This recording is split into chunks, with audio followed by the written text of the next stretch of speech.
Namaskar, Adab, Shastra Ekal और Khushamadi. So very welcome to all of you to the people. This is your master teacher Harsh Priyam and I'm in front of all of you with the next topic of class 11th, that is sequence and series.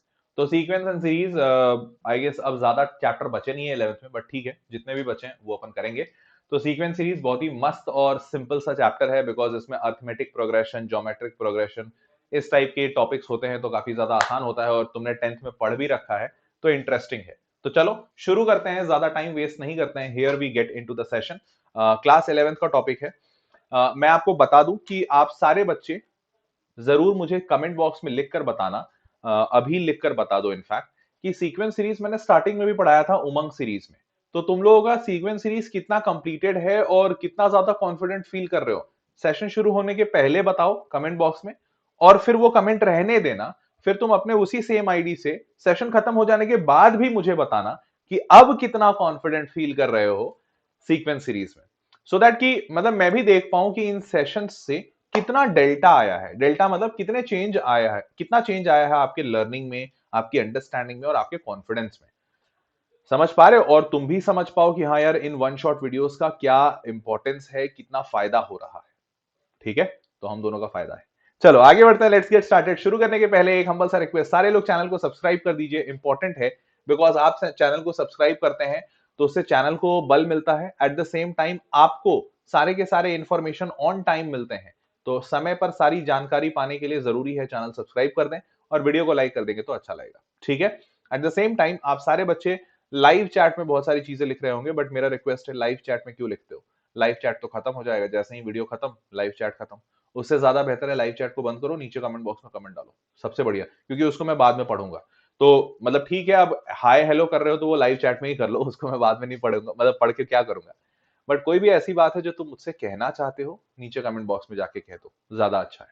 ठीक है. चलो तो let's get started people, here we go. Schedule की बात करें तो आज Friday का दिन है, रात 8 बजे आज आपका सीक्वेंस एंड सीरीज हो रहा है. इस हफ्ते में हमने आपके लिए काफी सारे सेशंस किए हैं 11th वालों के लिए, 1 2 3 4.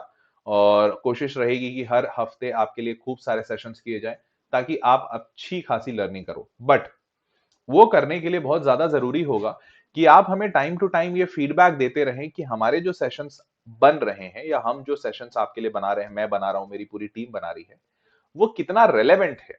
तो आपको उसकी कितनी जरूरत है, आपको कितना उससे फायदा हो रहा है. At the same time in sessions के अलावा आपको और किन सेशंस की जरूरत है वो जरूर कमेंट बॉक्स में लिखकर बताएं. बिकॉज कमेंट बॉक्स मैं भी पढ़ता हूं और मेरी पूरी टीम पढ़ती है, तो इससे पता चलता है कि आपको अभी किस चीज की जरूरत है.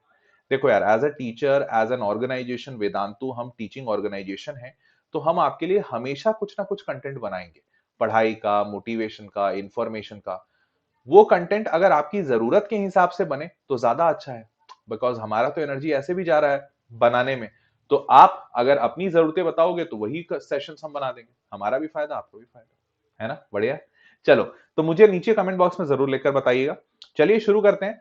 सबसे पहली चीज सीक्वेंस. तो आज हम लोग क्या क्या पढ़ने वाले हैं? आज हम लोग सीक्वेंस जानेंगे, सीरीज जानेंगे, arithmetic progression, geometric progression, HP, harmonic progression, बहुत सारे इन पे क्वेश्चंस और बहुत सारी नई नई चीजें. तो चलो पहले थ्योरी देखते हैं, फिर क्वेश्चंस भी देखते हैं. सीक्वेंस होता क्या है? तो देखो यार, सीक्वेंस कुछ नहीं है, सेट ऑफ नंबर्स जो एक पर्टिकुलर रूल से गाइडेड हो. रूल मतलब अब जैसे ये 2 3 5 7 11, तो दिख रहा है ये प्राइम नंबर है, तो यहाँ पे रूल क्या है? बस सिंपल प्राइम नंबर, और कोई रूल नहीं, प्लस माइनस कोई रूल नहीं. यहाँ पे क्या दिख रहा है? 1 2 2, 2 बार है, 2 3 3 बार है, 4 4 बार है, तो 5 5 बार होगा. तो कोई भी रूल हो उसे हम सीक्वेंस कह देते हैं. तो दीज ऑल आर सीक्वेंस. जैसे x/1 factorial x² x³ x³ ये भी रूल है. तो कोई भी सेट ऑफ रूल्स से गाइडेड हो, दैट इज सीक्वेंस. ठीक है. अब आगे बढ़ते हैं. प्रोग्रेशन. तो प्रोग्रेशन क्या होता है? Special case of sequence in which it is possible to express the nth term. आखिरी वाला टर्म क्या होगा, या फिर जो रूल है. अब जैसे यहां पे मैंने जितने भी बताए तुमको, इसमें कोई रूल हमें पता चल रहा है प्राइम नंबर, लेकिन इसका 10वां टर्म क्या होगा ये कैसे बताओगे? इसका 50वां टर्म क्या होगा कैसे बताओगे? वो तो तुमको गिनना पड़ेगा. तो इसको nth टर्म में लिखना पॉसिबल नहीं है. लेकिन अगर मैं बात करूं तुम्हारा ये वाला केस, तो इस केस में आप लिख सकते हो x⁻n/n फैक्टोरियल. nthवां टर्म, 10वां टर्म, 20वां टर्म यहां लिखना पॉसिबल है. तो ये वाला जो एग्जांपल है ये प्रोग्रेशन बन जाएगा. बिकॉज nth टर्म जहां लिखना मुमकिन हो that is progression, nth term नहीं लिखना पॉसिबल हो तो सीक्वेंस तो भाई सारे हैं, मतलब आप ऐसा समझो कि सारे के सारे सीक्वेंस हैं, उसमें से कुछ जिनका nth टर्म मुमकिन है दैट इज कॉल्ड प्रोग्रेशन, और जिनका nth टर्म मुमकिन नहीं है वो तो भैया सीक्वेंस है ही है। समझ पा रहे हो? Just like real numbers, rational irrational. ठीक है, चलो आगे बढ़ते हैं। अब सीरीज की बात करते हैं। तो if you put sign of addition और subtraction between terms of sequence then it is called series. Series का सिंपल मतलब है कि सीक्वेंस के टर्म्स को अगर आप जोड़ते या घटाते हैं तो उसको सीरीज कहते हैं। बस, तो मतलब कितना सिंपल सिंपल है ना। सीक्वेंस हुआ, सीक्वेंस समझ में आया, कोई भी रूल हो तो सीक्वेंस, उस कोई भी रूल में अगर हम nth टर्म निकाल पाए तो उसको प्रोग्रेशन, और अगर इसी सीक्वेंस के टर्म्स को हम ऐड या सब्ट्रैक्ट करें तो उससे सीरीज, ऐड या सब्ट्रैक्ट करें तो उससे series.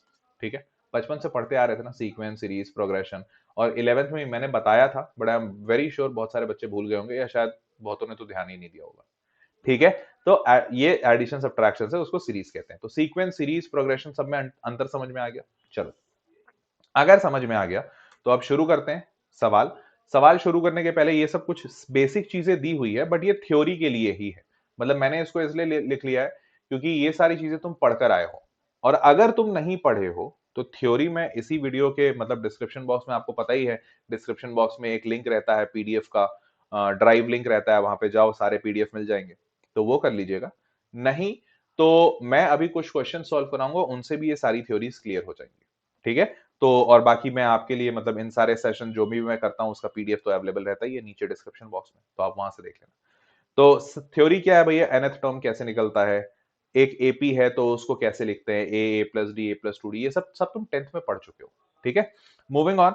Some of n terms क्या होता है, तो n by two into a plus l, जब लास्ट टर्म दिया हुआ हो, नहीं दिया हुआ हो तो n by two into two a plus n minus one into d. तो ये सारे फॉर्मूले आपने देखे होंगे।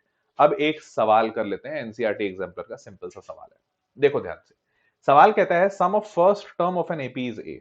तो भैया पहला टर्म जो है वो ए है, ठीक है, अच्छी बात है। Sum of first P term is zero. अच्छा, sum of P terms is zero. Sum of P terms बोले तो अगर फॉर्मूले के हिसाब से लिखें तो सम ऑफ एन टर्म्स का जो फॉर्मूला होता है उसी की जगह पे बस पी डाल दो, तो p by two into into two a plus p minus one into d, two a plus p minus one into d equals to zero. ठीक है, तो अब ये भी एक गिवन इंफॉर्मेशन है। अब इसके आगे थोड़ा बढ़ते हैं, तो इसके आगे बढ़ते हैं, इसमें लिखा हुआ है show that the sum of its next q terms. Next मतलब क्या, कि भैया पहला दूसरा dot dot dot p terms है, इस पी के बाद और क्यू टर्म्स, इतने का जो सम है वो इतना होगा, ये बताइए। तो ये जो पहले पी टर्म्स हैं इनका सम ऑफ पी टर्म्स है, और ये जीरो दिया हुआ है, और हमें कह रहा है कि ये जो इतने वाले जो हैं इनका सम बताइए। तो ध्यान से समझना, ध्यान से समझना ये कि बेटा वन से लेके dot dot dot p terms तक जाया है, और उसके बाद फिर नेक्स्ट क्यू टर्म्स। तो अगर इसका सब मुझे दिखाना है एसएन के फॉर्मेट में तो कैसे दिखाएंगे? तो मैं करूंगा क्या कि मुझे दिख रहा है पी टर्म्स और क्यू टर्म्स, तो टोटल मेरे पास पी प्लस क्यू टर्म्स है। हाँ, तो मैं यहां से लेके यहां तक पूरा सम ले लेता हूं, मैं लिखूंगा sum of P plus Q terms. ठीक है, और उसमें माइनस कर देता हूं ये पहले वाले पी को, फर्स्ट वन से लेके पी टर्म्स तक माइनस कर देता हूं, और यही इकलौता तरीका है। मैक्सिमम बच्चे इसमें करते क्या है, ये जो नेक्स्ट क्यू टर्म्स है ना, वो बच्चे उसको समझते हैं s q, sum of q terms. ना बेटा, वो क्यू नहीं होगा, क्योंकि यार देखो सम ऑफ एस क्यू अगर आप लिख रहे हो तो इसका मतलब वन से लेके क्यू टर्म्स तक का सम है, ये होता है एस क्यू। एस एन का मतलब क्या होता है, पहले टर्म से लेके एनथ टर्म। तो अगर आप एस क्यू लिखोगे मतलब वन टर्म से लेके क्यू टर्म, लेकिन ये तो कह रहा है नेक्स्ट क्यू टर्म्स, तो इसीलिए एस क्यू नहीं होगा। समझ पा रहे हो?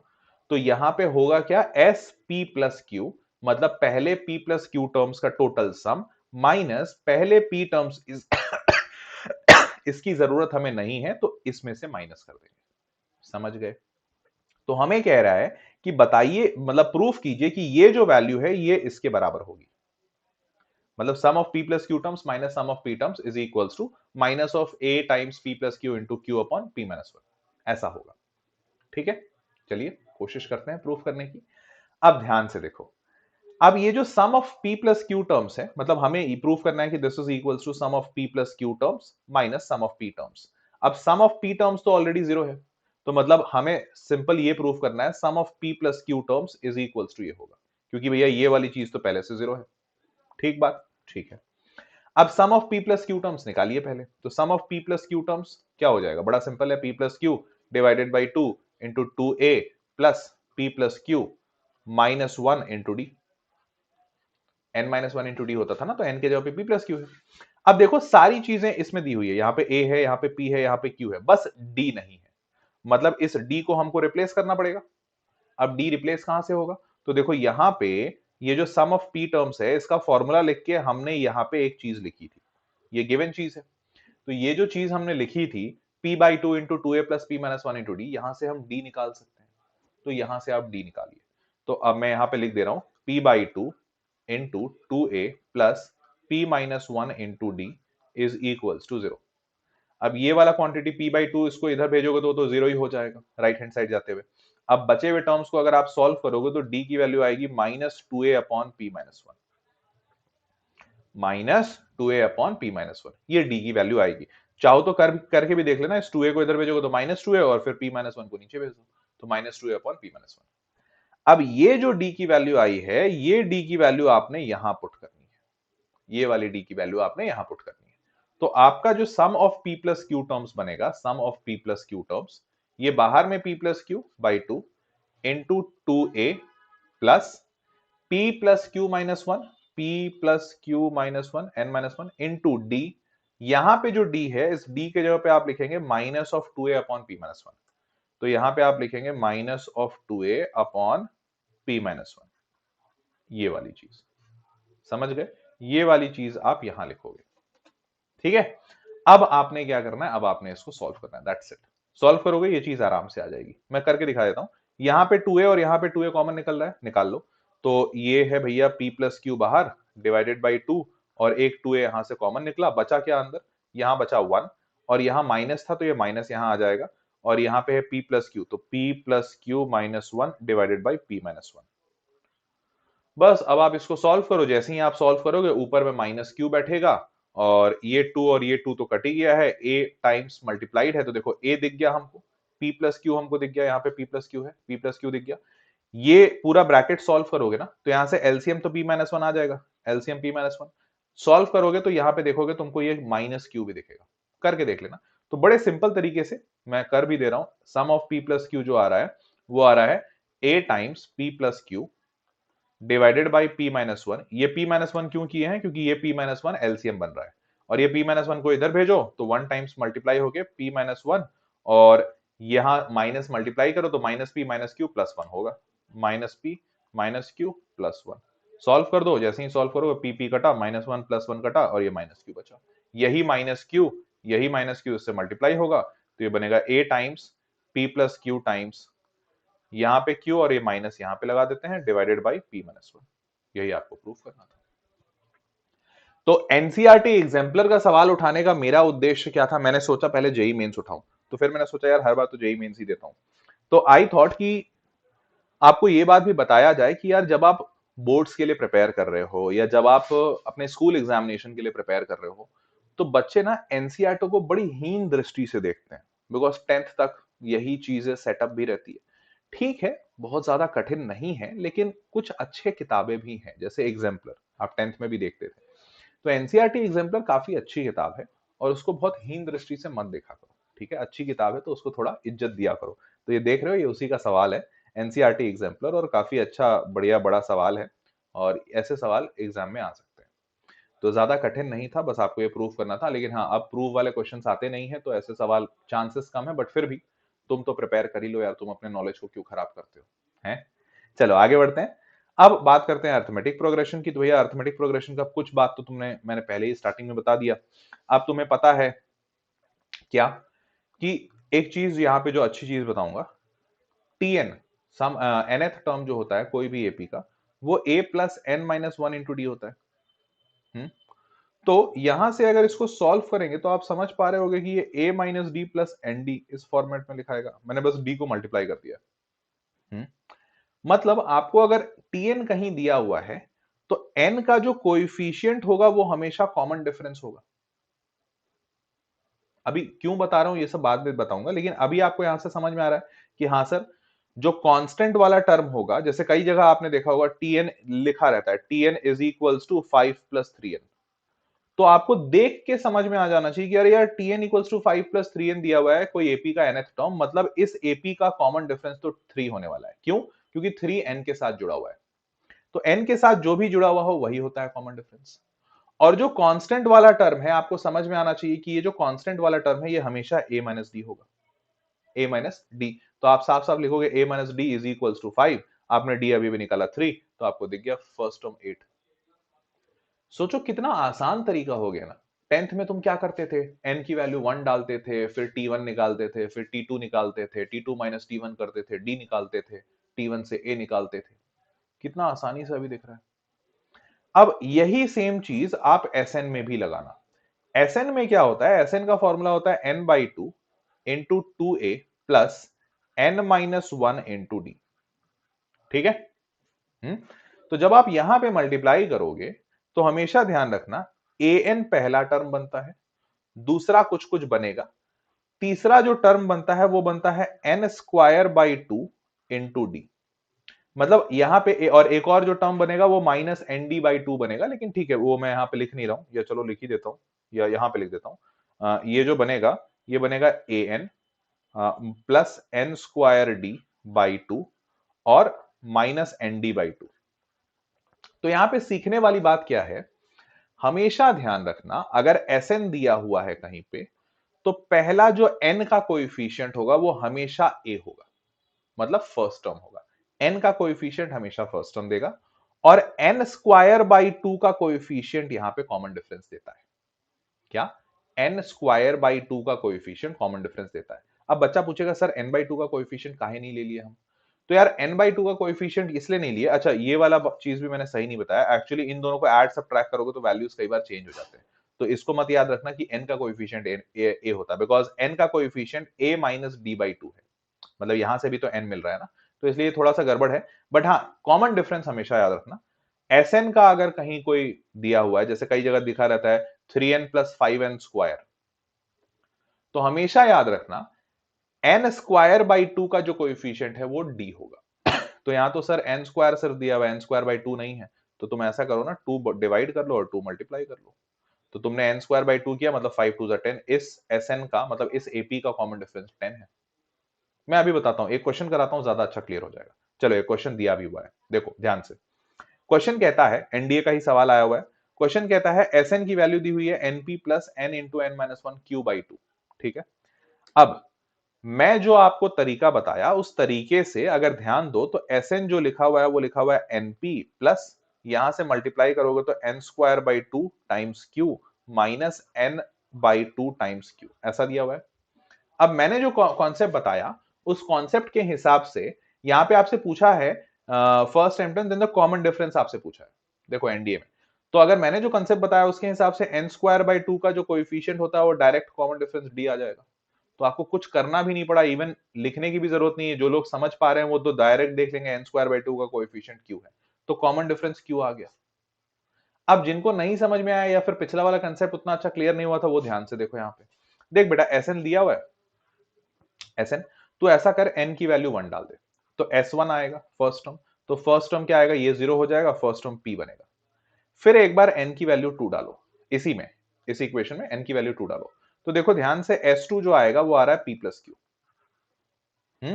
अब ये जो S1 है, S1 का मतलब क्या होता है, sum of one terms. Sum of one term मतलब और कुछ नहीं, टर्म 1 है, फर्स्ट टर्म ही है।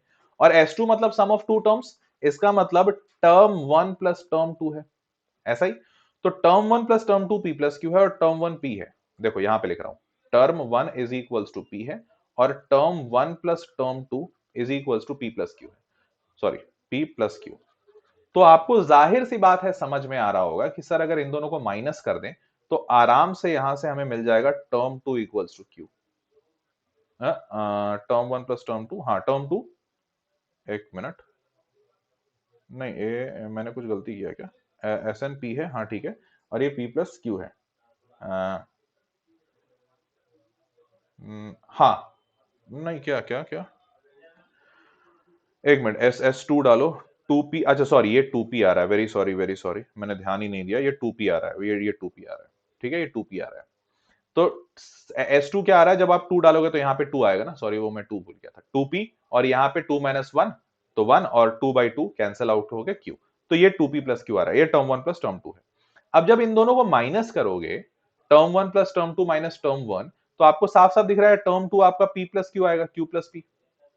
अब टर्म 2 आपके पास है, टर्म 1 आपके पास है, कॉमन डिफरेंस निकालना है तो हमेशा क्या होता है, t2 minus t1, second term minus first term, second term minus first term करोगे तो सेकंड टर्म है p plus q, minus first term है p, तो वैल्यू आया q। लेकिन ये तरीके से आप कितना लंबा निकाले, आपने पहले n की वैल्यू 1 डाली, s1 निकाला, फिर n की वैल्यू 2 डाले, s2 निकाले, फिर उसके बाद टर्म 1 निकाला, टर्म 2 निकाला, दोनों को माइनस करके टर्म 2 निकाला, उसके बाद आपने टर्म 2 माइनस टर्म 1 करके d निकाला। इसमें लगा टाइम, आएगा आंसर, आएगा बिल्कुल आएगा, बट एनडीए एक कॉम्पिटिटिव एग्जाम है जहां पे टाइम बहुत इंपॉर्टेंट है। तो तुम्हें नहीं लगता ऐसे ऐसे ट्रिक्स अगर पता हो जाए, इवन एनडीए क्यों भाई, अब तो तुम्हारा एमसीक्यू है, 12th में भी एमसीक्यू है, 11th में भी एमसीक्यू ही है, तो कौन जाने आगे चल के अगर यही पैटर्न ही हो गया, तो तुम्हें नहीं लगता टाइम बचाना तो यार हर जगह इंपॉर्टेंट है। n² by 2 का कोएफिशिएंट हमेशा डी ही देगा, सीखना कितना बढ़िया है, समझ रहे हो। तो ये एक ट्रिक है, ये आप ध्यान रखिएगा, टीएन में भी और एसएन में भी। एसएन में n² by 2 का कोएफिशिएंट कॉमन डिफरेंस देता है, और टीएन में n का कोएफिशिएंट कॉमन डिफरेंस देता है। सिंपल सा आंसर आ गया, देखो आ गया, इन लोगों ने वही किया, n² by 2 का कॉमन डिफरेंस। चलिए अब आगे बढ़ते हैं अगले सवाल की तरफ। अगला प्रॉपर्टी है, तो अगला प्रॉपर्टी भी तुमने 10th में पढ़ा था, याद करो। तुमने 10th में पढ़ा था कि अगर 3 नंबर एपी में हो, 3 नंबर सारे एपी, तो आप हमेशा उनको a माइनस डी, ए और a प्लस डी लेते थे, याद आ रहा है। वैसे ही 5 नंबर, 4 नंबर हो तो आप a minus 3d, a minus D, a plus D और a प्लस 3d लेते थे, ताकि ऐड करने पे आसानी से डी डी वाले सारे कट जाए। कुछ याद आ रहा है। तो ये जो आप करते थे, ये बस प्रॉपर्टी आप ध्यान में रखिएगा, मैं बस आपको रिवाइज करवा रहा हूं, क्योंकि क्वेश्चंस 11th में भी इससे बनते हैं, ठीक है। चलिए, तो ये आपका हो गया 3 नंबर, 4 नंबर, 5 नंबर, ये सारे यहाँ पे लिखे हुए हैं। अगर किसी को नहीं ध्यान हो तो बाद में भैया ये पीडीएफ डाउनलोड कर लेना, इसी वीडियो के डिस्क्रिप्शन में मिल जाएगा, डाउनलोड करके सॉल्व कर लेना, बड़ा इंपॉर्टेंट है। और दूसरी बात कि डिस्क्रिप्शन से अच्छा याद आया कि भाई लोग, जो बच्चे IOQM और KVPY दे रहे हैं, ये जो मैं सारा कुछ पढ़ा रहा हूं ना, ऐसा ही नहीं कि सिर्फ बोर्ड्स के लिए पढ़ा रहा हूं या सिर्फ टर्म 1 के लिए पढ़ा रहा हूं, ऐसा नहीं है। इन सब का इस्तेमाल आपका केवीपीवाई में होगा आगे चल के, अगर अभी अच्छे से पढ़ते हो तो। जैसे इसीलिए मैं एनडीए के सवाल भी करा रहा हूं, आगे चल के एनडीए का भी बहुत मदद होगी।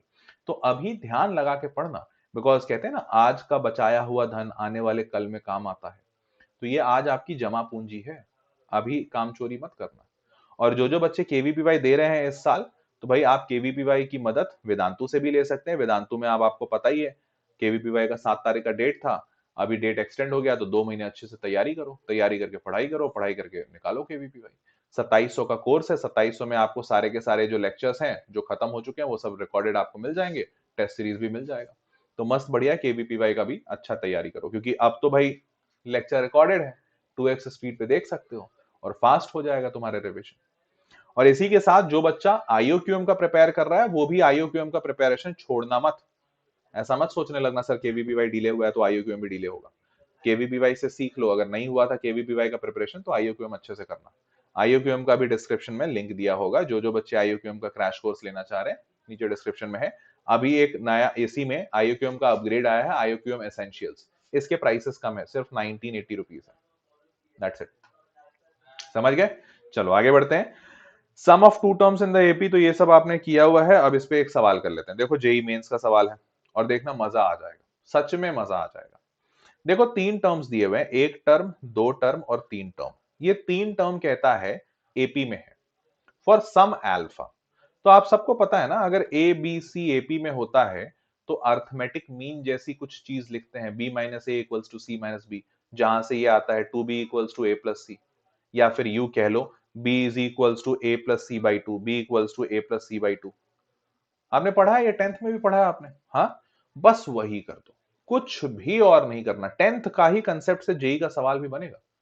और ये बात मैं हमेशा बोलता हूँ कि भैया, मैं कोशिश हमेशा ये रहती है कि 11 12 भी पढ़ा रहा हूँ, बट बच्चों को 10 से रिलेट करा दो, 9 से रिलेट करा दो, ताकि मजा सा आ जाए, तुम्हें लगे कि हाँ यार बेसिक्स का काफी इस्तेमाल हो रहा है। चलो तो सॉल्व करते हैं। तो ये है हमारा ए पहला टर्म, ये है हमारा बी दूसरा टर्म 14, और ये है हमारा सी तीसरा टर्म। बस ध्यान देने वाली बात ये है कि ए को तुम लिख कैसे सकते हो। तो ए को तुम लिख सकते हो 3 raise to power 2 sine 2 alpha divided by 3। क्यों डिवाइडेड बाई 3? क्योंकि पावर जो नेगेटिव होता है, आपको पता होता है कि ये नेगेटिव पावर क्यों आया, क्योंकि डिनोमिनेटर में वही पावर रहा होगा। तभी तो याद है x raise to power a upon x raise to power b रहता है, तो इक्वल्स टू हम लिखते हैं x raise to power a minus b. Class 8 exponents and powers पढ़ा होगा। हाँ, तो ये वहीं से आया। 14 तो 14 है, तो ये तो 2b हो जाएगा। 2 into b is equals to a, ये है आपका ए वाला टर्म, प्लस सी। तो देखो सी में भी क्या दिख रहा है, सी में भी दिख रहा है 3 raise to power 4 divided by, चूंकि ये माइनस है तो डिनोमिनेटर में चला जाएगा, 3 raise to power 2 sine 2 alpha. ठीक बात, समझ गए? अब अगर ये चीज समझ पाए हो तो ध्यान से देखना, 2 इंटू 14 क्या होता है बेटा? 28। हम ऐसा करते हैं कि आसान करने के लिए और अच्छे से समझने के लिए, ये जो 3 raise to power 2 sine 2 alpha है ना, इस चीज को मैं k मान लेता हूं। क्या करता हूं? इस चीज को मैं k मान लेता हूं। तो ये दिख जाएगा आपको k बाई 3 प्लस 3 पे पावर 4 है, मतलब 81 डिवाइडेड बाई k। हाँ, आराम से। अब जल्दी से तुम इसको क्वाड्रेटिक बना दो और सॉल्व कर दो। तो इसको इधर भेजोगे, इसको इधर भेजोगे, तो if I am not wrong, तो आपका जो क्वाड्रेटिक आएगा वो आएगा के स्क्वायर और 28 इंटू 3 27 या 81 84 माइनस 84k और प्लस 243 आएगा इक्वल्स टू 0। मैंने बस कुछ नहीं किया है, इसको इधर मल्टीप्लाई किया, इसको इधर मल्टीप्लाई किया, 3k एलसीएम आएगा, वो 3k को इधर भेजा और फिर मल्टीप्लाई करके इसको वापस आरएचएस में ले आया। That's it. कर लेना थोड़ा, अगर नहीं समझ में आ रहा तो कॉपी पेन का थोड़ा परेशान करो। ठीक है, ये हो गया। अब आप जैसे ही आया, अब आप इसको रैशनलाइज कर दो, मतलब सॉरी फैक्टराइज कर दो, के स्क्वायर माइनस 84k प्लस 243। तो आप लिख पाओगे k माइनस 81 इंटू के माइनस 3। अब तुम बोलोगे सर आपको कैसे पता? यार बड़ा सिंपल सा दिख रहा है मेरे को, 84 81 और 3 होता है, और 81 और 3 से ही ये बना था। अभी अभी तो 3 इंटू 81 मल्टीप्लाई किया था मैंने। ठीक है, इसलिए दिख गया मेरे को। और तुम फिर पूछोगे सर आपको 84 कैसे पता चला? तो 3 इंटू 28 अब मैं मल्टीप्लाई करते करते थोड़ा सा याद हो गया। तो ठीक है, बढ़े आगे। हाँ जी, तो अब यहां से साफ साफ दिख रहा है के की वैल्यू 3 होगी या फिर के की वैल्यू 81 होगी। ठीक है, के क्या था? तो यार के जो था वो था 3 raise to power 2 sine 2 alpha. ठीक बात, इज इक्वल्स टू 81 हो सकता है 3 रेज टू पावर 4, या फिर 3 raise to power 2 sine 2 alpha is equals to 3 पे पावर 1 हो सकता है। अब अगर ये वाला हुआ तो यहां से दिख रहा है हमें साफ साफ 2 sine 2 alpha is equals to 4। इसका मतलब 2 कैंसिल करेगा 4 को, और साइन 2 अल्फा की वैल्यू 2 हो जाएगी, जो कि नामुमकिन है। आपको पता है साइन हो चाहे कॉस हो, वो कभी 1 से ऊपर नहीं जाएगा। तो ये वाली वैल्यू बिल्कुल मुमकिन नहीं है। अब ये वाली वैल्यू मुमकिन है क्या? 2 साइन 2 अल्फा इक्वल्स टू 1? हाँ, ये मुमकिन है। तो आप जैसे ही लिखोगे यहाँ पे 2 sine 2 alpha is equals to 1, यहां से आपका वैल्यू निकल कर आएगा कि अरे हाँ भाई, 2 sine 2 alpha is equals to 1/2। ठीक है, लेकिन इतनी जरूरत नहीं पड़ेगी। मैं कह रहा हूं इतनी जरूरत ही नहीं पड़ेगी। क्यों नहीं पड़ेगी? ध्यान से देखो यार, आपने वैल्यू निकाल ली किसकी? 2 साइन 2 अल्फा की वैल्यू 1। आप ऐसा करो ना, हर जगह ये जो 2 साइन 2 अल्फा है यहाँ पे 1 पुट करो, ये 1 और यहां पे भी 1।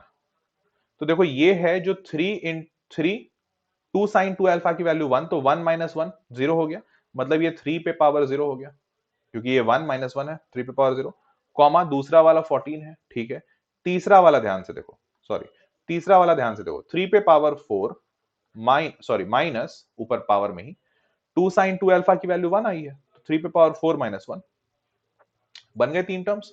3 पे पावर 0 मतलब 1, दूसरा 14, तीसरा 4 माइनस 1 मतलब 3, तो 3 पे पावर 3 मतलब 27, तो तीसरा टर्म 27। तो आपको इसकी वैल्यू इतना निकालने की जरूरत भी नहीं पड़ेगी, आपको सीधा सीधा दिख गया कि भैया ये पहला वाला टर्म 1 है, दूसरा 14 है और तीसरा 27 है। एपी के 3 टर्म्स मिल गए आपको, भाई तुम क्या नहीं कर सकते? तुमको फर्स्ट टर्म 1 मिल गया, कॉमन डिफरेंस 14 माइनस 1 13 मिल गया।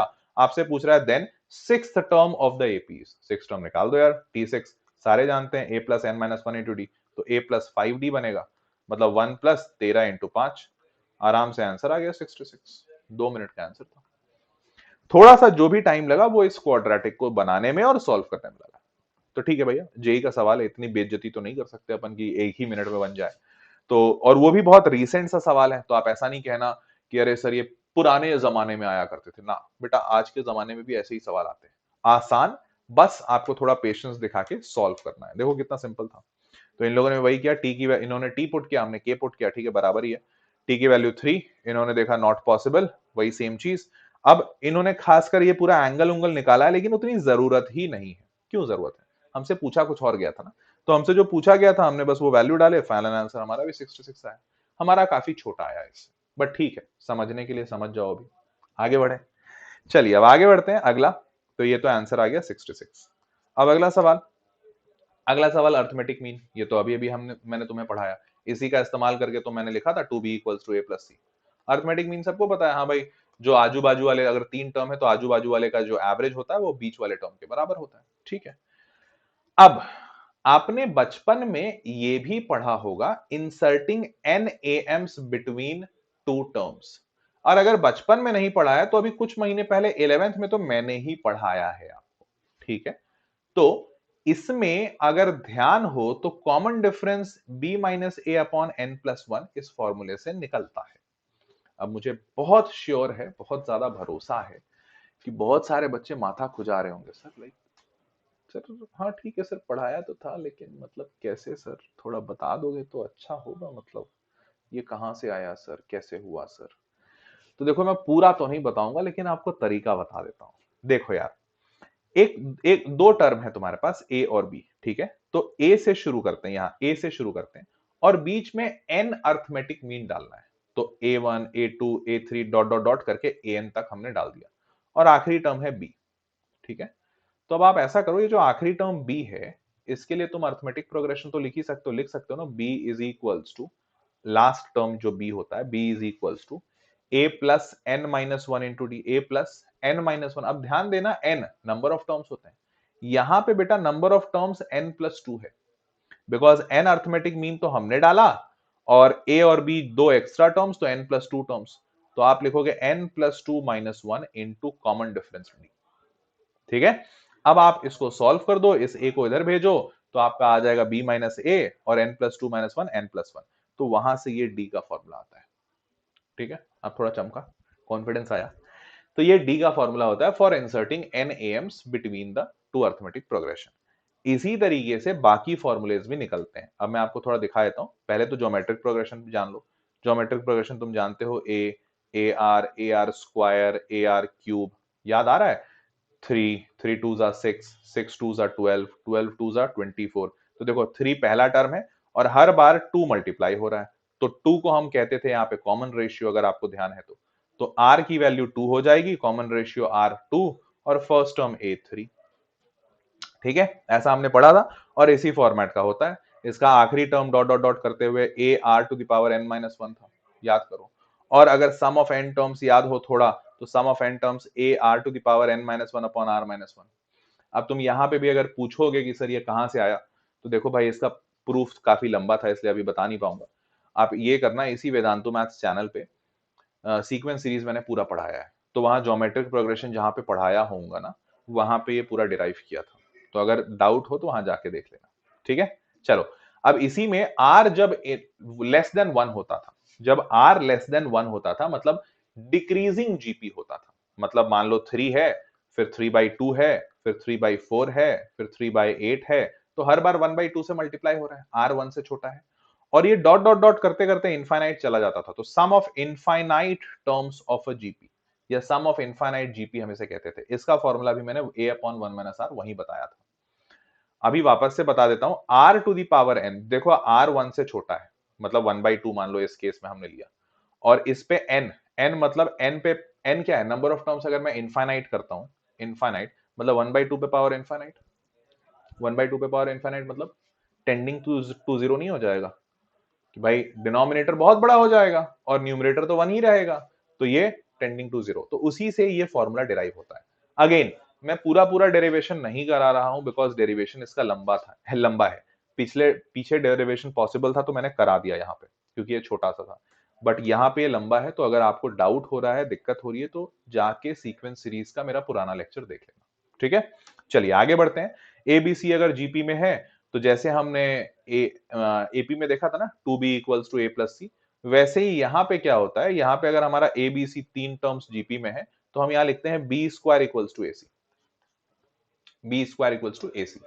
अगेन वही सेम कारण है, क्यों लिखते हैं कि भैया सेम तरीके से इसका रीजन आता है कि भाई रेशियो, कॉमन रेशियो हम बराबर करते हैं। ठीक है, चलिए अब आगे बढ़ते हैं। Let's move on. Properties of GP वो सब पता है, एक बार एक क्वेश्चन करके देखते हैं।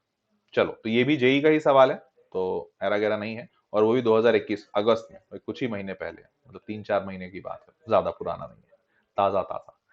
चलो, इसमें कहता है GP A r square dot dot dot A R cube is 15, और ये इनफाइनाइट जीपी है बेटा। तो इनफाइनाइट जीपी का सम दिया हुआ है, तो इसका तो फॉर्मूला ही हमें आता है। इनफाइनाइट जीपी का फॉर्मूला हमने अभी भी देखा, ए अपॉन 1 माइनस आर, ये फॉर्मूला हमने देखा था, ये है 15 दिया हुआ है। ठीक है, अच्छी बात है। अब कह रहा है and the sum of squares of each term is 150। तो ये जो ये ए आर स्क्वायर है ना, इन सबका स्क्वायर करो। स्क्वायर करोगे तो ए स्क्वायर आर 4 ऐसा बनेगा। तो ये जो सारे हैं ना, ये भी एक नया जीपी बन गया। इन सब का डॉट डॉट डॉट करोगे तो उसका सम 150 है। अब ध्यान से देखना यार, पहला वाला जो है ना, ये इनफाइनाइट जीपी है, तो यहाँ पे जाहिर सी बात है आर 1 से छोटा रहा होगा, तभी तो मैं ए अपॉन 1 माइनस आर लिख पाया। तो इन सब का स्क्वायर, तो ये भी एक इनफाइनाइट जीपी देगा, बिकॉज पहला वाला अगर इनफाइनाइट है तो इसका स्क्वायर करेंगे तो वो भी इनफाइनाइट ही जीपी देगा। तो यहाँ पे सम ऑफ इनफाइनाइट टर्म्स होगा क्या? तो ध्यान से देखना बेटा, यहां पे जब सम ऑफ इनफाइनाइट टर्म्स लिखोगे तो इनफाइनाइट टर्म्स में पहला आता है फर्स्ट टर्म, ऊपर फर्स्ट टर्म आता है, तो फर्स्ट टर्म हमारा ए नहीं, अब ए स्क्वायर है, तो मैं लिखूंगा a square upon 1 minus common ratio. Common ratio ध्यान से देखो, यहां से यहां जाने पे आर नहीं बल्कि आर स्क्वायर मल्टीप्लाई हो रहा है, देख रहे हो, यहां से यहां जाने पे आर स्क्वायर मल्टीप्लाई, यहां से यहां जाने पे भी आर स्क्वायर मल्टीप्लाई। तो अब common ratio 1 minus r square बनेगा। समझ पा रहे? ये बनेगा नया फॉर्मूला इस जीपी के हिसाब से। इसकी वैल्यू दी हुई है 150। तो हमारे पास पहला इक्वेशन बना और हमारे पास दूसरा इक्वेशन बना। ठीक बात। अब जब हमारे पास पहला और दूसरा दो इक्वेशन बन गए, तो अब आपको इन दोनों की मदद से ए और आर निकालना है। तो अब आप करोगे क्या? सिंपल, इन दोनों को डिवाइड कर दो। तो जैसे ही डिवाइड करोगे, if I am not wrong, कुछ तो बनेगा और वैल्यू कुछ कुछ आएगी। अब कुछ तो बनेगा जो मैं बोल रहा हूँ, तो मैं लिख देता हूँ। पहले तो डिवाइड कर लो। तो जैसे ही तुम डिवाइड करते हो, ए स्क्वायर इधर से काटा तो ए अपॉन 1 माइनस आर है ना, तो ये 1 प्लस आर बनेगा इज इक्वल्स टू 10 बनेगा। मैंने क्या किया है, second equation divided by first equation किया, सेकंड को फर्स्ट से डिवाइड कर दिया, ये सेकंड वाला डिवाइडेड बाय फर्स्ट वाला, तो ये ऐसा आएगा। यहां से अगर तुम सॉल्व करते हो तो 1 प्लस आर की value, if I am not wrong, 1 plus r की वैल्यू ए बाई 10 आ रही है, और यहां से फर्स्ट वाले से देखोगे तो फर्स्ट वाले से 1 माइनस आर की वैल्यू आएगी ए बाई 15।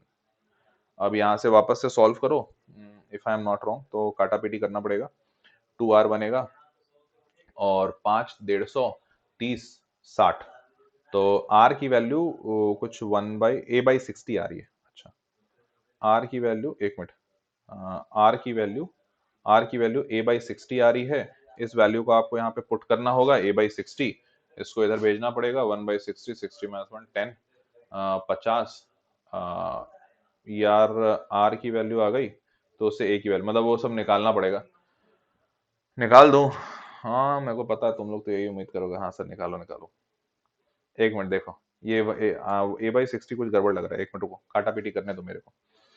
तो 15 और इधर 10, तो 5 150 30, तो 2r equals to a by 30, a by 60 आया। ठीक है, a by 60, 1 minus a by 60, तो 1 माइनस, नहीं एक मिनट, r की वैल्यू ए बाई 60, तो 1 is equals to a by 10 minus a by 60, 60 LCM बना तो 6 में से 5 ए बाई 60, तो ए बाई 12, तो ए की वैल्यू यहाँ से बेटा 12 आ रही है, ए की वैल्यू 12 यहाँ पे पुट करोगे तो आर की वैल्यू 1 बाई 5 आ रही है।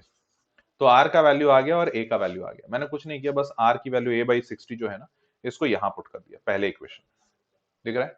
तो बस मैंने वैल्यू पुट किया और कुछ नहीं, सॉल्व किया है, तो ए की वैल्यू 12, आर की वैल्यू 1 बाई 5। जैसे ही ये आया, then the sum of a r square, a r 4, a r 6, अब अगेन ध्यान से देखो, इसमें सम ऑफ इनफाइनाइट चाहिए फिर से।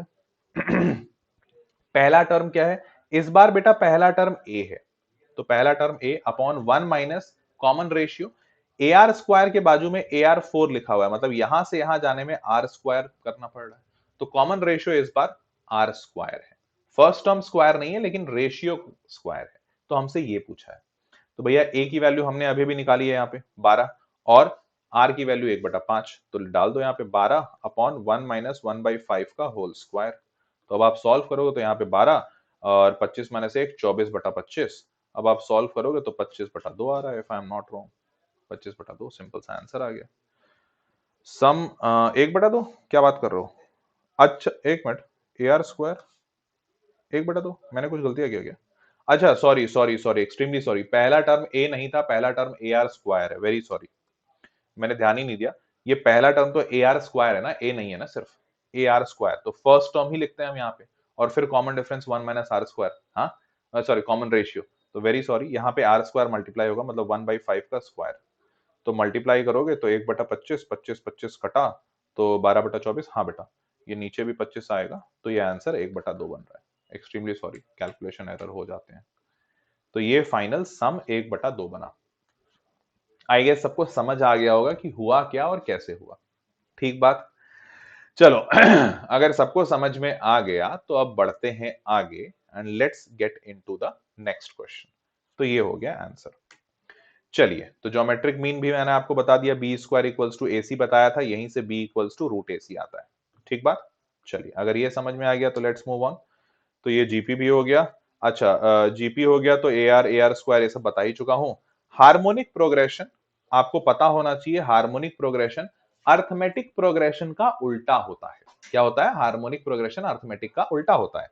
तो अगर arithmetic A plus D a plus two D चलता है, तो हार्मोनिक प्रोग्रेशन बस इसका रेसिप्रोकल कर दीजिए, 1/a plus D 1/a plus two D 1/a plus n minus 1 into D, nth term. तो ये ऐसे ही, मतलब हार्मोनिक प्रोग्रेशन अपने आप में इंडिविजुअल कोई आइडेंटिटी तो रखता ही नहीं है, सबको वो हार्मोनिक प्रोग्रेशन पूरा पूरा एपी पे चलता है, ठीक है। तो इवन यहाँ पे हार्मोनिक मीन जो होता है ना, वो भी अर्थमेटिक मीन की तरह होता है। मतलब जैसे मान लो अगर कोई तीन टर्म्स हैं, जैसे मान लो ए बी सी अगर एपी में है, तो तुम क्या लिखते हो? तुम लिखते हो two b equals to a plus c. तो अगर तीन टर्म्स एपी में है तो हार्मोनिक में क्या होंगे? हार्मोनिक में होंगे यार 1/a 1/b और 1/c। तो अब आप यही सेम काम यहां पे करो, 2 टाइम्स बी लिखते थे तो अब तुम लिखो 2 टाइम्स 1/b, बीच वाला term is equals to a plus c लिखते थे, अब आप लिखो 1/a प्लस 1/c।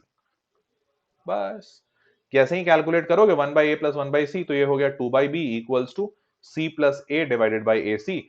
ऊपर नीचे कैलकुलेट करो, काटापीटी करो, रेसिप्रोकल करो, b equals to 2ac upon c plus c आया। बस वही चीज जो लिखी हुई है।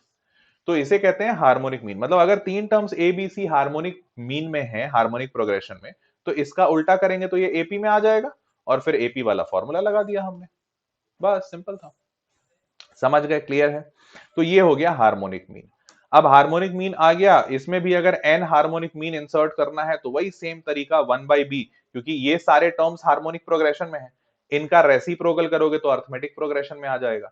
फिर आखिरी वाला term 1/b equals to 1/a plus n plus 2, याद करो n माइनस 1 इंटू डी में बताया था n की वैल्यू n+2 होगी, n+2 टर्म्स है, तो n+1 into d common difference आ गया। इस तरीके से कॉमन डिफरेंस आने के बाद आप हार्मोनिक प्रोग्रेशन लिख सकते हो। हालांकि इतनी जरूरत नहीं पड़ती है, मैं आपको थ्योरी बस ऐसे ही बता दे रहा हूँ रिवाइज करने के लिए, क्वेश्चंस में इतनी जरूरत नहीं पड़ती, इतना पूछते नहीं है। हाँ जेई वाले कभी कभार पूछ देते हैं तो जान लेना, ठीक है।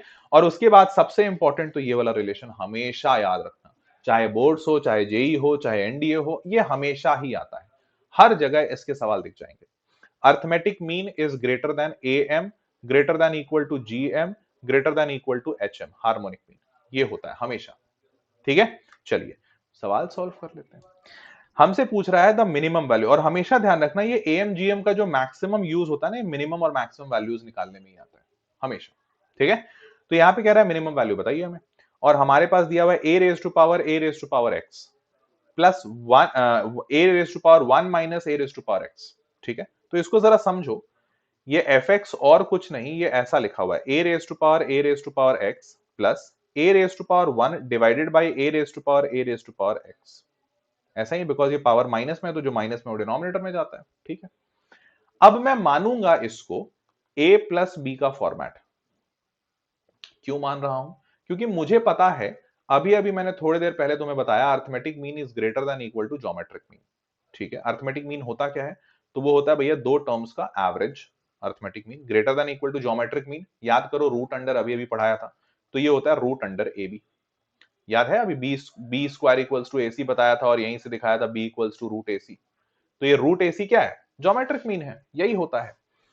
अब तो यही सेम चीज आपने यहां लगा देनी है।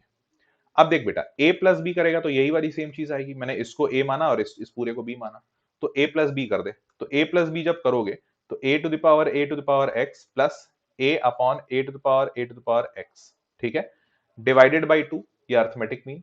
ग्रेटर देन इक्वल टू होगा रूट अंडर इन दोनों का a और b का मल्टीप्लीकेशन, मतलब a to the power x into a upon a to the power x। ठीक बात। अब तुम बोलोगे सर इस कर क्या रहे हो, इससे फायदा क्या है? मैं बताता हूं। देख, ये और ये तो सीधे सीधे कटे कटे, ये जो 2 है इसको भी इधर भेज दो तुम, तो इधर जो ये वाली चीज बची ये और कुछ नहीं बल्कि एफ एक्स ही है। यही चीज तो हमने लिखा था यहाँ पे एफ एक्स, ये और कुछ नहीं एफ एक्स है। तो ये वाली जो पूरी चीज है ये एफ एक्स है, ये 2 आपने इधर भेज दिया, ग्रेटर देन इक्वल टू का साइन बना हुआ है और 2 मल्टीप्लाई हो गया और रूट के अंदर ए बचा हुआ है, मतलब इधर 2 रूट ए आया। तो अब आप ये कह रहे हो कि भैया एफ एक्स जो है वो greater than equal to 2 root a है, ठीक है, यही कह रहे हो आप। 2 रूट ए से ग्रेटर है या बराबर है, मतलब एफ एक्स इसके बराबर हो सकता है या फिर इससे ज्यादा होना चाहिए। तो तुम्हें नहीं लगता कि इसका मिनिमम वैल्यू तो कम से कम इसके बराबर होगा ही? मतलब ये कह रहा है कि भैया 2 रूट ए के या तो बराबर कर लो या तो फिर इससे ऊपर कर लो, तो मिनिमम तो इसके बराबर ही आया। तो एफ एक्स की मिनिमम वैल्यू यहां से हम लोग लिखते हैं f x minimum is equals to 2 root ए।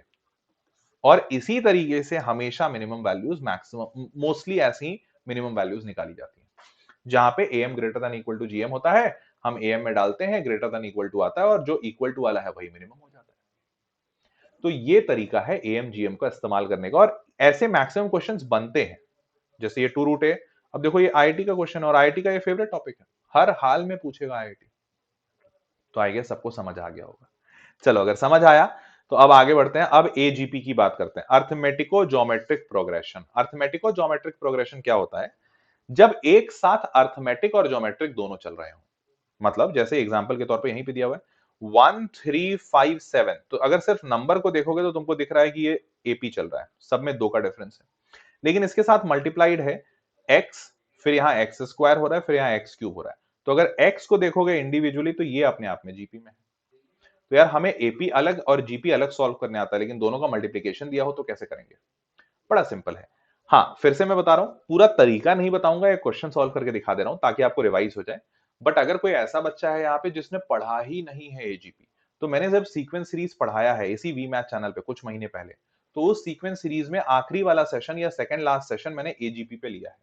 तो आप उसको देख जरूर लीजिएगा कि भैया एजीपी कैसे सॉल्व करते हैं, मैंने पूरा उसमें डिराइव भी किया है। ठीक है, कमेंट बॉक्स में लिखकर जरूर बताना कि याद है कि नहीं है, मैं जानना चाहता हूँ। कमेंट बॉक्स में लिखो कि तुमको ये एजीपी याद है या भूल गए, और जरूर लिखना, कामचोरी मत करना। चलो, तो ये लंबा सा फॉर्मूला है, काफी लंबा रहता है इसका फॉर्मूला, मैंने डिराइव जब कराया था तभी भी काफी लंबा था। तो फॉर्मूला वगैरह नहीं याद करते हैं, डायरेक्ट क्वेश्चन देखते हैं। क्वेश्चन देखो, क्वेश्चन दिख रहा है कि हमें सम ऑफ इनफाइनाइट सीरीज बतानी है, मतलब ये जाते जा रहा है जाते जा रहा है और ये सीरीज दिया हुआ है। इसको मैं मानता हूं अपने मन से S n, sum of n terms. यहाँ पे दिया हुआ है 1 plus 2/3 plus 7/3 square plus 12/3 cube plus 17/3 raise to power 4 plus dot dot dot dot. ठीक है, अब ऐसा करो कि इस एन में 3 से डिवाइड कर दो।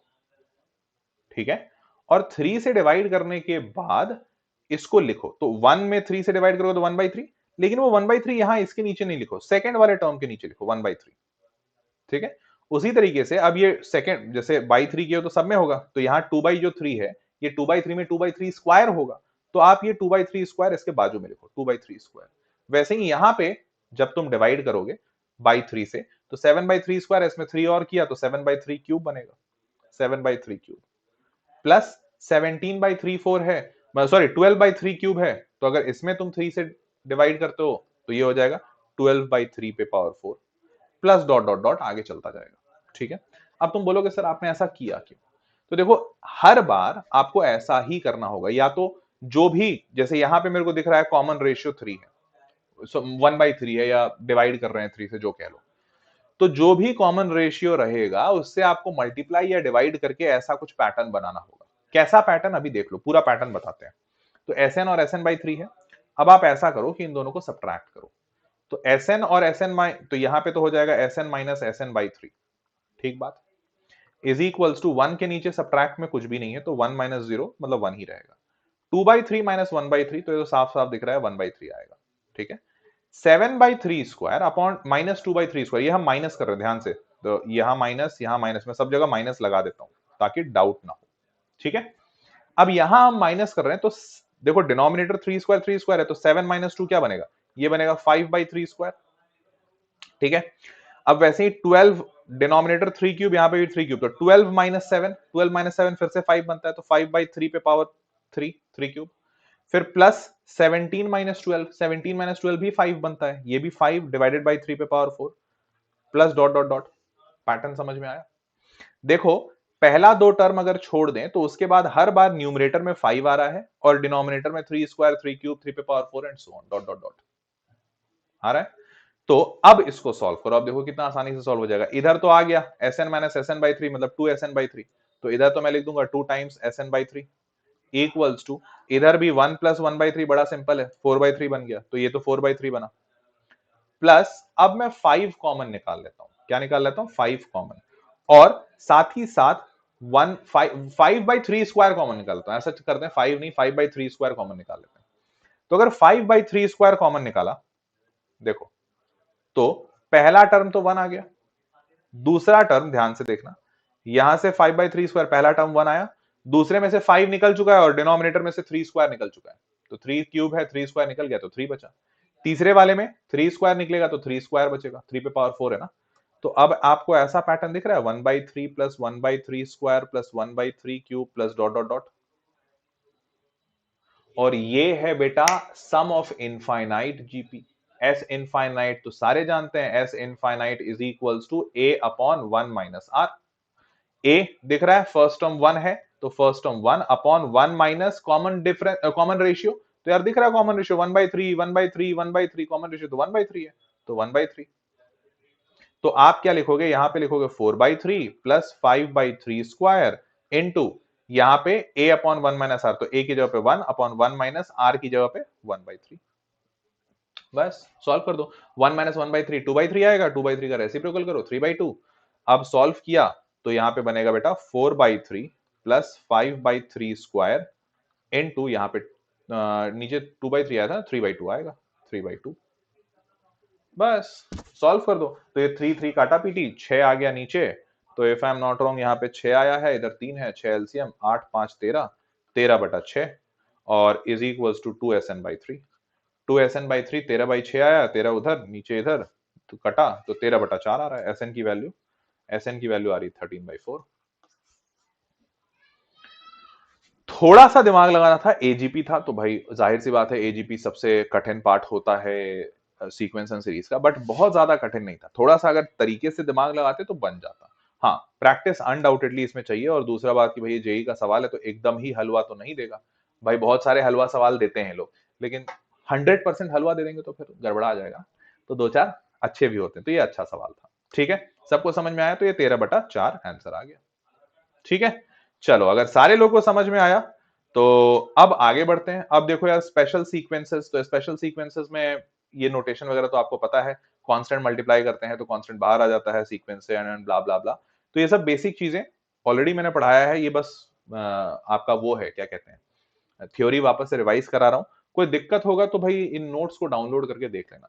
जैसे summation of r terms, summation of r मतलब 1 plus 2 plus 3 plus dot dot dot, summation of first n natural number तुमने पढ़ा होगा, n इंटू एन प्लस 1/2, ये 10th में भी पढ़ा है, 11th में भी मैंने पढ़ा है, तो वही लिखा हुआ है।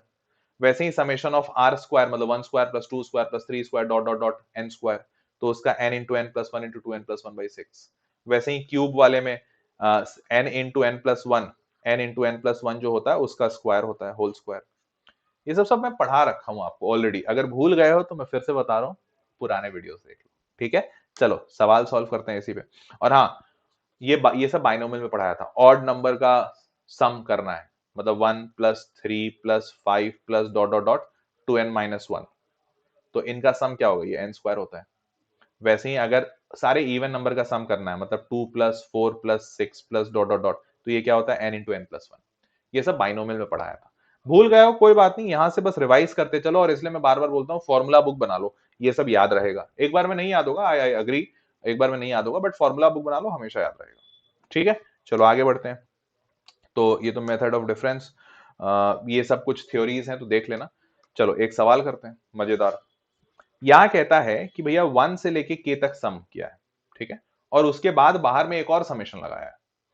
तो 1 से लेके k तक, तो इसका तो हमें आंसर बहुत आसान से पता है, 1 से लेके n तक करते थे, n की जगह पे यहाँ पे k लिखा हुआ है, तो आप तो बड़े आराम से लिख दोगे k × k+1/2। ठीक है, और इसके बाहर समेशन लगा हुआ है। तो पहले इसको खोलो, खोलो मतलब k × k क्या बनेगा, ये बनेगा k²/2, और प्लस k × 1 तो k/2। तो बेसिकली ये है क्या, ये है समेशन k²/2 पे प्लस समेशन k/2 पे, क्योंकि समेशन आपको पता है अलग अलग डिस्ट्रीब्यूट हो जाता है, तो ये जो समेशन है k²/2 पे भी है और k/2 पे भी है। अब ध्यान से देखो, ये तुम्हें नहीं लगता k 1 से लेके 20 तक जा रहा है, तो ये वही वाला पार्ट है समेशन r², जहां 1² + 2² + 3² करते हैं, तो इसकी वैल्यू क्या होती है, इसकी वैल्यू n × n+1 × 2n+1/6, यही तो हमने देखा था। तो n की जगह पे यहां पे दिया हुआ है 20। तो 1/2 जो है इसको बाहर निकालो, इनटू, अब आप ये वाला फॉर्मूला डाल दो, बिकॉज स्क्वायर वाला टर्म है, यहाँ पे स्क्वायर है, और n की जगह पे आप लिखोगे 20, तो आप लिखोगे 20 × 20 + 1 21 × 20 × 2 40 + 1 41 डिवाइडेड बाई 6, प्लस वैसे ही यहाँ पे समेशन k/2, तो 1/2 बाहर निकालो, समेशन k मतलब समेशन r, 1 + 2 + 3 प्लस ऐसा करते करते कहां तक, 20 तक, 20 तक। तो आप यहाँ पे क्या लिखोगे, n × n+1/2, समेशन r क्या होता है, n × n+1/2। अब n की वैल्यू यहाँ पे 20 है भैया, तो यहाँ पे डाल दो 20 × 21 डिवाइडेड बाई 2, सॉल्व कर दो।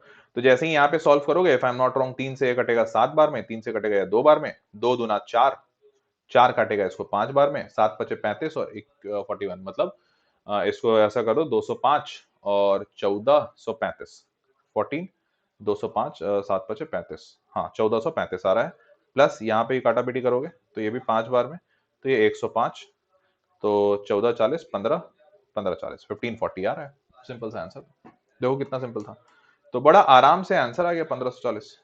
और इतने ही सिंपल सवाल आते भी हैं, मतलब इससे ज्यादा टफ नहीं आएगा, वो भी जेई का सवाल है, देखो जेई का सवाल है। तो आई गेस अब सबको समझ आया होगा, और ये यहाँ पे आपका सीक्वेंस सीरीज का वन शॉट होता है समाप्त। उम्मीद करता हूं सबको समझ आया होगा और पसंद आया होगा। तो भैया अगर समझ आया है, पसंद आया है, तो इसी तगड़े तरीके से अपनी तैयारी करते रहो, प्रिपरेशन करो। ऐसा बिल्कुल मत सोचना कि तुम 11th में हो तो बहुत टाइम है, करने के लिए बहुत कुछ है तुम्हारे पास। जिंदगी बड़ी लंबी है और बड़ी लंबी रेस दौड़नी है, बहुत कुछ हासिल करना है, तो हासिल करते रहो, तेजी से आगे भागते चलो। तुम्हारे सामने केवीपीवाई हाथ फैलाए खड़ा है, तुम्हारे सामने आईओक्यूएम हाथ फैलाए खड़ा है, तुम्हारे सामने तुम्हारा फाइनल एग्जाम हाथ फैलाए खड़ा है, सबसे इंपॉर्टेंट जेडबल खड़ा है। तो बड़े सारे लक्ष्य हैं जो तुम्हें भेदने हैं, ठीक है, तो इन लक्ष्य पे आगे बढ़ो। मुझसे जो भी मदद चाहिए बेझिझक बोलो, देखो देना नहीं देना वो मेरा काम है, बट तुम तो मांग ही सकते हो ना, मांग लो। तो जरूर नीचे कमेंट बॉक्स में लिखकर बताना कि तुम्हें और किस चीज की जरूरत हो रही है, मुझे बताइए, मैं पूरी कोशिश करूंगा उसको मुहैया कराने की। अगर ऐसा कुछ है जो नहीं मुहैया करा पाऊंगा, तो मैं कोशिश करूंगा कि वेदांतु के सेशंस में वो मिल जाए आपको। जैसे कि आप केवीपीवाई प्रिपरेशंस वगैरह मांग रहे थे, तो कुछ वीडियोस मैंने बनाए थे जो हो पाए, नहीं हो पाए तो केवीपीवाई का क्रैश कोर्स है। तो भाई अभी तो केवीपीवाई का क्रैश कोर्स 2700 में है, आप इसमें जाके आराम से सेशंस देख सकते हो। आईओक्यूएम, बहुत सारे बच्चे आईओक्यूएम का प्रिपरेशन कर रहे हैं, आईओक्यूएम का प्राइसेस घट गया, 1980 रुपए आईओक्यूएम हो गया है, 2700 केवीपीवाई है। और जेडबल तो भैया जेडबल तो आप मंथली ले लो, चाहे 2 साल का ले लो, जैसे भी ले लो। तो ये सारे लिंक भी नीचे डिस्क्रिप्शन में दिए हुए हैं, जाओ एक्सप्लोर करो, और जो भी प्रिपरेशन कर रहे हो अच्छे से शिद्दत से प्रिपेयर करो। वेदांतु से हेल्प चाहिए, अनडाउटेडली हेल्प लो, और बहुत अच्छा हेल्प मिलेगा। ठीक है, तो ये था आज का सारा सेशन, उम्मीद करता हूं सेशन पसंद आया होगा। अपना प्यार जरूर दिखाना, वीडियो लाइक करके, चैनल सब्सक्राइब करके, और ये वीडियो अपने दोस्तों के साथ भी शेयर कर दीजिए, ठीक है? तो do hit that subscribe button, very important, और अपने कमेंट्स छोड़े जाना, ठीक है? चलो अब मिलते हैं अगले सेशन में। मुझे कमेंट में जरूर बताना कि अब अगला सेशन तुम्हें किस टॉपिक पे वीडियो चाहिए, ठीक है? चलो बाय बाय, गुड नाइट।